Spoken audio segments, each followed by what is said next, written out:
Selamat sore, bertemu kembali pada mata kuliah Konservasi Sumber Daya Perairan bagi mahasiswa semester 7 program studi Sumber Daya Perairan. Pada minggu ini kita akan membahas modul 6 dengan topik perikanan dalam konteks kawasan konservasi perairan. Modul ini membahas tentang peranan kawasan konservasi perairan sebagai alat pengelolaan perikanan berkelanjutan. Tujuan dari pembelajaran modul ini diharapkan mahasiswa mampu memahami sejarah kesenjangan antara KKP dengan perikanan dan munculnya paradigma baru pendekatan ekosistem terhadap perikanan melalui pengembangan dan pengelolaan KKP. Kemudian, memahami peranan KKP sebagai alat pengelolaan perikanan berkelanjutan. Modul ini akan dibahas dalam 2 kali pertemuan, di mana pada minggu ini kita akan membahas materi 1 dan 2, yaitu kesenjangan pengelolaan perikanan dan konservasi, dan kawasan konservasi perairan sebagai alat pengelolaan perikanan. Minggu depan kita akan membahas 2 materi lagi, yaitu tentang kawasan konservasi perairan yang ramah terhadap nelayan dan beberapa studi kasus perikanan di dalam kawasan konservasi.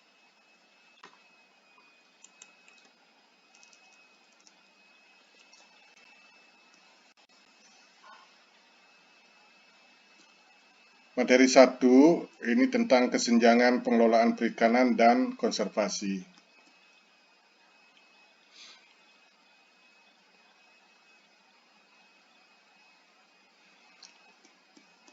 Pada awal-awalnya, kesadaran konservasi dan praktek-praktek konservasi muncul akibat perubahan dalam demografi, terutama peningkatan jumlah penduduk, yang tentu membutuhkan ikan yang lebih banyak dan jumlah nelayan yang lebih banyak dalam menangkap ikan. Ada perubahan pasar juga, di mana ada kecenderungan meningkatnya konsumsi ikan,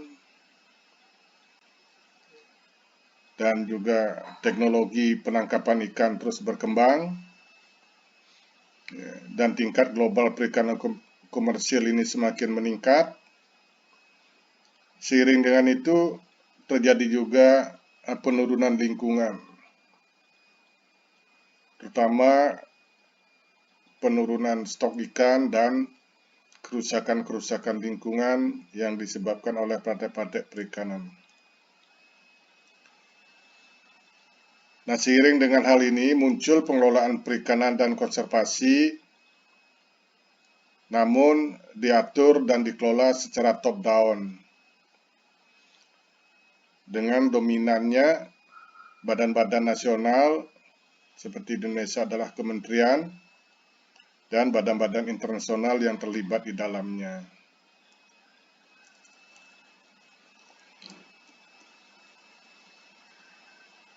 Seperti dalam kasus Indonesia, jadi perikanan pada beberapa dekade yang lalu itu sektor perikanan dikelola oleh kementerian atau departemen pertanian, sedangkan konservasi terhadap sumber daya perairan dikelola dan diatur oleh Kementerian Kehutanan.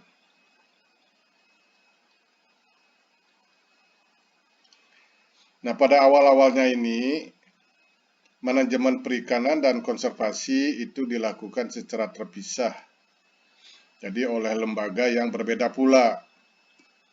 Seperti yang saya sebutkan tadi, perikanan dikelola oleh Kementerian Pertanian, sedangkan konservasi itu dikelola oleh Kementerian Kehutanan. Kapasitas pengelolaan, penegakan hukum, juga kurangnya transparansi, partisipasi nelayan yang sangat minim, termasuk pemangku kepentingan lainnya, ini kurang dalam proses desain KKP. Jadi pada awalnya desain KKP itu kurang transparan dan tidak melibatkan partisipasi pemangku kepentingan khususnya nelayan.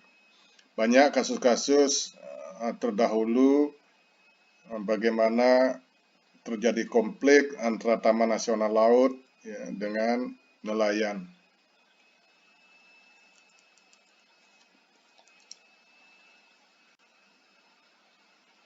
Dominannya peran pemerintah pusat, ini sering menimbulkan masalah di lapangan, terutama dengan nelayan, seperti hilangnya mata pencaharian atau marginalisasi komunitas nelayan. Jadi meminggirkan nelayan, terutama nelayan-nelayan tradisional yang telah secara turun-temurun memanfaatkan sumber daya di lokasi yang didesain sebagai KKP. Tentu ini menjadi faktor terutama kenapa konservasi tidak efektif dan sering menjadi faktor kegagalan dalam menemukan tujuannya yang utuh, karena ada kesenjangan antara perikanan dan konservasi. Artinya antara perikanan dan konservasi tidak dikelola dalam satu kesatuan yang utuh, termasuk pertimbangan-pertimbangan sosial ekonomi masyarakat nelayan. Kesenjangan perikanan dan KKP ini dapat sering diilustrasikan sebagai sudut pandang pertentangan antara nelayan dan KKP.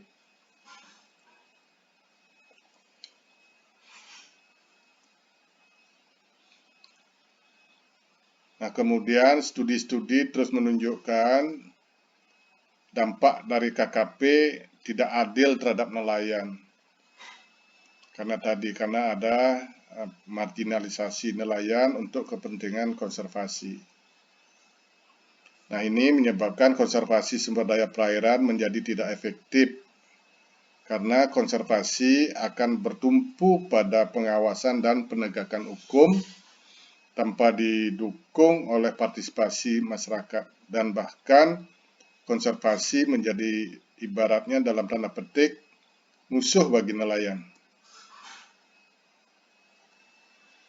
Kesenjangan antara KKP dan perikanan juga berasal dari perbedaan historis dalam prioritas membangun KKP di tingkat internasional, nasional, dan daerah. Jadi ada perbedaan prioritas yang ingin dituju. Misalnya untuk lembaga-lembaga internasional itu biasanya fokus pada pelestarian ekosistem, konservasi jenis, habitat, dan keanekaragaman hayati. Kurang mempertimbangkan aspek-aspek sosial dan ekonomi. Mungkin di beberapa negara yang penduduknya sedikit dan sumber daya perairannya tidak menjadi ladang dari mata pencaharian masyarakat yang banyak, fokusnya pada pelestarian ekosistem tidak akan berdampak besar terhadap kondisi sosial ekonomi masyarakat khususnya nelayan. Di tingkat nasional pun seringkali fokus pada konservasi dengan beberapa tambahan, misalnya untuk penelitian, pendidikan, pariwisata, dan rekreasi, tetapi ditujukan bukan untuk masyarakat yang tinggal di dalam atau sekitar KKP. Ini dapat kita kaji dari kasus-kasus pengelolaan Taman Nasional Laut dalam beberapa dekade yang lalu, di mana salah satu fokusnya adalah pengembangan pariwisata. Tetapi pengembangan pariwisata di dalam kawasan Taman Nasional tidak melibatkan masyarakat yang tinggal atau tidak di sekitar KKP, kawasan konservasi. Mungkin lebih banyak mengakomodasi kepentingan-kepentingan investor atau dunia usaha.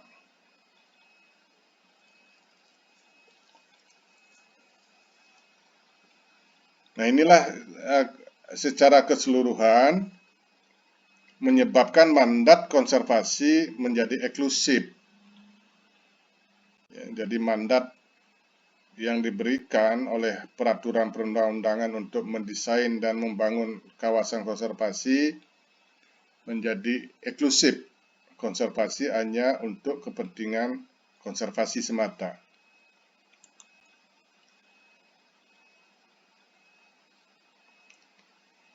Adanya perspektif dan mandat yang berbeda dapat menyebabkan ketegangan di antara lembaga KKP, artinya organisasi yang menangani KKP, dan masyarakat. Karena memang ada perbedaan perspektif dan juga mandat dari peraturan perundang-undangan di dalam mendesain KKP. Nah, seiring dengan semakin masifnya ketegangan antara masyarakat dengan lembaga KKP dalam beberapa tahun terakhir, sampai saat ini muncul dialog baru untuk menuju konvergensi tujuan yang saling mendukung antara konservasi dan pengelolaan perikanan di KKP. Nah, ini terutama didorong oleh tekanan atau gerakan dari kelompok-kelompok masyarakat sipil yang dipelopori oleh lembaga swadaya masyarakat dalam rangka mengurangi ketegangan-ketegangan antara masyarakat dengan lembaga konservasi dengan mendorong adopsi struktur pengelolaan bersama dan penggabungan berbagai perspektif pengelolaan perikanan dan konservasi ke dalam pengelolaan KKP. Jadi mengintegrasikan pengelolaan perikanan ke dalam kawasan konservasi perairan.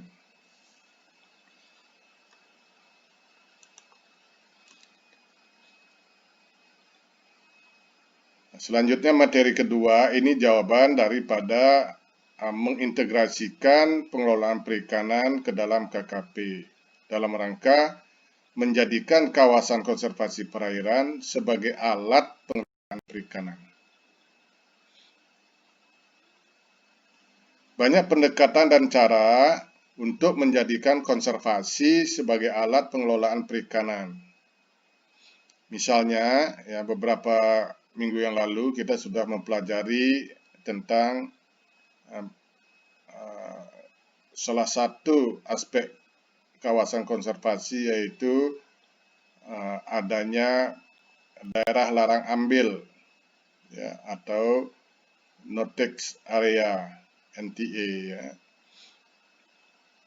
NTA ini atau no-take area ini, daerah larang ambil ini sama dengan penutupan perikanan atau dengan alat penangkapan ikan tertentu di suatu lokasi. Ini adalah sebagai salah satu jenis alat pengelolaan perikanan di antara banyak lainnya dalam konteks kawasan konservasi perairan. Nah, juga yang berkembang, pendekatan yang banyak sekarang berkembang adalah penerapan pendekatan ekosistem terhadap perikanan atau Ecosystem Approach to Fisheries atau EAF. Nah, ini adalah pertimbangan ekosistem terkait dengan pemeliharaan sumber daya target dari perikanan. Jadi dalam rangka pemeliharaan sumber daya target perikanan, jadi sumber daya ikan yang menjadi target perikanan, itu hanya bisa dilakukan dengan cara mengintegrasikan perikanan ke dalam prinsip-prinsip konservasi, ya, dalam rangka melindungi ekosistem yang menjadi habitat dari sumber daya. Pendekatan ekosistem ini dilakukan untuk memastikan keberlanjutan dan produktivitas sumber daya dengan mengendalikan kematian ikan pada spesies target ataupun tangkapan sampingan atau bycatch. Jadi pendekatan ekosistem ini untuk memastikan bahwa penangkapan ikan itu dapat mengendalikan kematian spesies target dan juga menghindari hasil tangkapan sampingan yang tidak diharapkan dalam penangkapan ikan, di mana spesies-spesies sampingan hasil tangkapan sampingan ini mempunyai peran penting dalam menjaga keseimbangan suatu ekosistem dan rantai makanan di dalam area penangkapan. Berbagai bentuk integrasi perikanan dalam manajemen KKP dilakukan. Beberapa pendekatan atau praktek yang dapat dilakukan yaitu adalah diantaranya pembatasan pemanfaatan sumber daya dalam KKP. Nah, di sini ditetapkannya zona inti atau zona larang tangkap, ya, yang sangat berguna untuk melindungi habitat kritis atau tahapan-tahapan dari kehidupan spesies komersial yang perlu dilindungi. Misalnya perlindungan terhadap kawasan pemijahan. Jadi lokasi-lokasi yang digunakan oleh ikan untuk memijah itu sedapat mungkin dapat dilindungi dari kegiatan penangkapan. Pendekatan praktek berikutnya adalah membatasi tangkapan sampingan yang disebut dengan bycatch dengan menutup area di mana tingkat bycatch tinggi. Misalnya di situ sering penangkapan ikan, tapi yang tertangkap adalah misalnya penyu, ya, atau lumba-lumba, bahkan burung. Ya. Jadi atau ikan-ikan kecil yang tidak diharapkan atau menjadi target dalam penangkapan.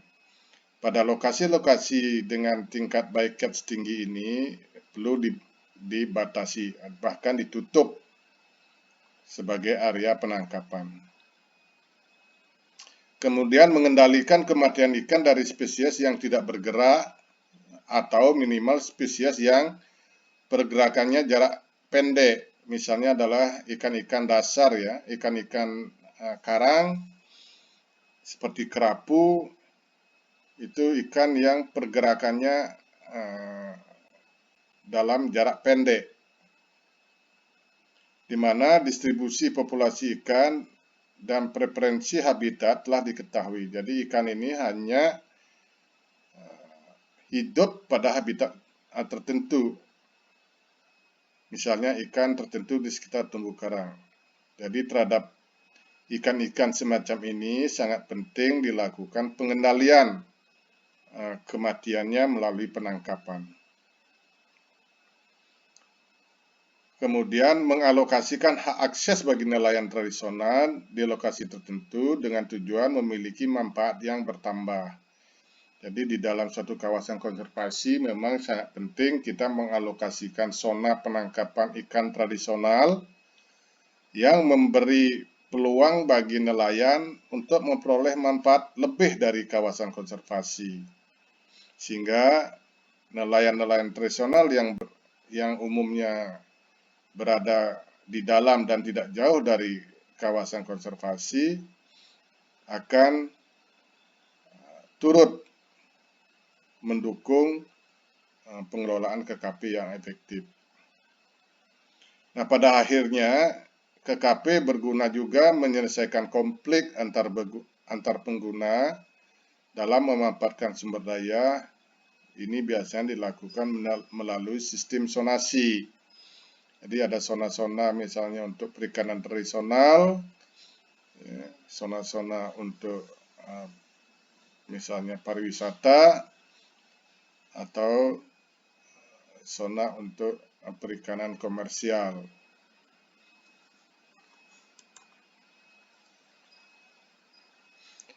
Manfaat perikanan dapat terjadi melalui peningkatan rekrutmen dan limpahan ikan dari dalam KKP ke daerah-daerah di mana mereka dapat ditangkap di luar KKP. Ini sudah kita bahas beberapa minggu yang lalu tentang peranan dari daerah larang ambil melalui efek limpahan atau spillover.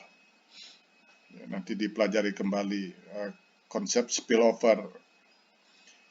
Nah, namun masalahnya efek limpahan dari KKP atau daerah yang dilindungi ini mungkin tidak cukup untuk mengkompensasi kehilangan tangkapan karena sebagian besar area tertutup untuk penangkapan.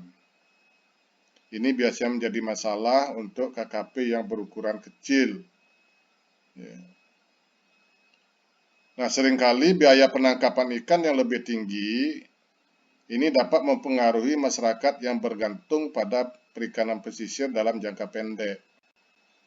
Jadi masyarakat nelayan, terutama perikanan pesisir, umumnya menangkap ikan tidak jauh dari tempat tinggalnya atau di perairan yang dekat pantai. Dengan adanya konservasi di wilayah perairan pesisir, ini akan mengharuskan nelayan menangkap ikan jauh ke arah laut. Dan ini adalah biaya yang akan lebih tinggi ditanggung oleh nelayan.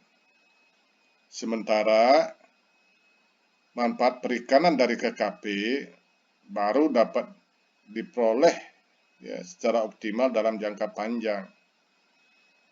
Ini memang dilematis dalam membangun KKP sebagai alat perikanan. Nah, dua pelajaran penting muncul dari literatur tentang KKP sebagai alat pengelolaan perikanan. Pertama, hasil perikanan dari KKP sangat bergantung pada berbagai faktor sosial, tata kelola, dan ekologis. Misalnya sejauh mana penegakan hukum yang efektif, terutama berkaitan dengan batasan-batasan tertentu, dan juga dukungan masyarakat terhadap KKP. Yang kedua, KKP jarang efektif sebagai alat perikanan jika dikelola secara terpisah. Oleh karena itu, sekarang ini untuk kawasan konservasi perairan di laut khususnya, itu sudah hampir seluruhnya dikelola oleh Kementerian Kelautan dan Perikanan. Bahkan beberapa kawasan konservasi perairan yang diinisiasi oleh Kementerian Kehutanan itu sudah diserahkan pengelolaannya ke Kementerian Kelautan dan Perikanan. Tapi sebagai kritik, beberapa taman nasional laut yang menghasilkan manfaat ekonomi yang tinggi itu belum diserahkan ke Kementerian Kelautan dan Perikanan.